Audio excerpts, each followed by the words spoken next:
Movie by GMA Films ang komedyanteng si Eugene Domingo at ang Survivor Philippines host na si Richard Gutierrez. Isa raw sa mga eksenang dapat abangan sa pelikula, ang kissing scene nila.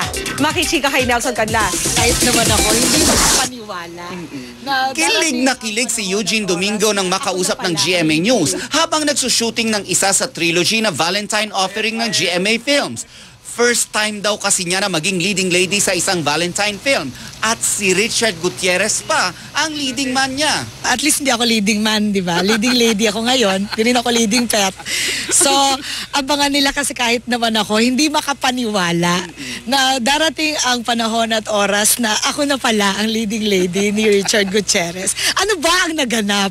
Para naman kay Richard, isang malaking blessing ang makapartner si Eugene. Nilalabas daw kasi ng komedyana ang pagiging funny niya sa likod at harap ng kamera. Nung binalita sa akin na makakasama ko nga si Miss Eugene, tuwan-tuwa talaga ako. Kasi parang kakaiba, di ba? Komedyante pala siya. Oo. Alam natin na meron pala siyang nakuha kay sa nanay niyang si Annabelle.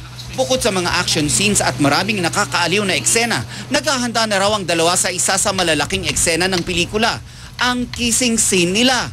Magkahalong excitement at kaba ang ipinakita ng dalawa ng pag-usapan nito. Yung kissing scene, are you looking forward to it?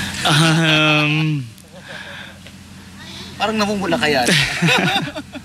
Sabi niya, ni-request ka raw niya eh. Oo, sabi. Abangan na lang natin, pero gagawin na nga namin yung kissing scene at medyo... Hindi ko alam yung mixed emotions yung nararamdaman ko eh. Hindi ko alam kung saan nanggagaling eh. Siyempre hindi naman tayo papayag na walang ganong paandar. Kasi unang-unang pelikula to na ipapalabas ngayong taon na to na very very special kasi for Valentine's Day. Mula dito sa Pampanga, Nelson Canlas updated sa Showbiz Happening.